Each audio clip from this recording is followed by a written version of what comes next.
જય હિન્દ દોસ્તો, કહેવાય છે ને મોત ક્યાંય લેવા જવું નથી પડતું.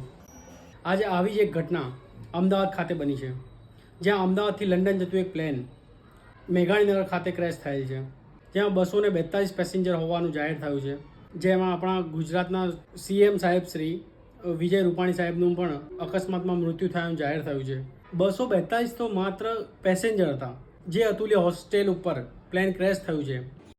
ત્યાંના સ્ટુડન્ટ, ત્યાંના કર્મચારીઓ ઉપરાંત આજુબાજુના વિસ્તારના ઘણા લોકોને ઈજા થયેલ છે. ઉપરાંત ઘણા લોકોનું મૃત્યુ પણ થયેલ છે. આ ઘટના મારા માટે અને આપણા સૌ માટે એક ખૂબ જ દુઃખદાયક ઘટના છે. હું તમને બધાને એક જ રિક્વેસ્ટ કરવા માગું છું કે આપણે બધાએ રેસ્ક્યુ ટીમને સાથ આપવો જોઈએ. જે લોકો મૃત્યુ પામ્યા છે એમની ફેમિલીને સપોર્ટ કરવો જોઈએ અને બધાએ પોતપોતાના ઈષ્ટદેવને એક પ્રાર્થના કરવી જોઈએ કે જે લોકો હોસ્પિટલમાં છે તે બધા હેમખેમ પોતાના ઘરે પાછા જાય, એવી ભગવાનને પ્રાર્થના. જે લોકો મૃત્યુ પામ્યા છે એ લોકોની આત્માને ભગવાન શાંતિ આપે. એટલે કહેવાય છે ને કે કોઈનું મૃત્યુ ક્યારે થશે એ કશું જ નક્કી નહીં હોતું. બધું ઉપરવાળાનો ખેલ હોય છે. કોની સાથેની મીટિંગ લાસ્ટ હશે એ પણ આપણને તો ખબર નથી હોતી. શું અતુલ્ય હોસ્ટેલમાં બેઠેલા લોકોને ખબર હશે કે એ જમી રહ્યા છે, છેલ્લી વખતનું જમતા હશે? એ લોકો જે લોકો સાથે બેઠા છે એ લોકો આજ છેલ્લી વખત જોઈ રહ્યા છે.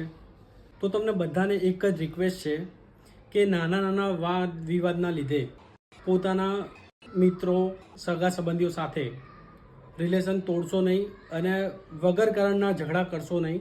કારણ કે આપણને પણ નથી ખબર કે આપણે કોની સાથે ક્યારે ને છેલ્લી વખત બેઠાઈશું. આપ સૌને એક જ સલાહ છે કે હળીમળીને રહો અને ખુશ રહો. અસ્તુ.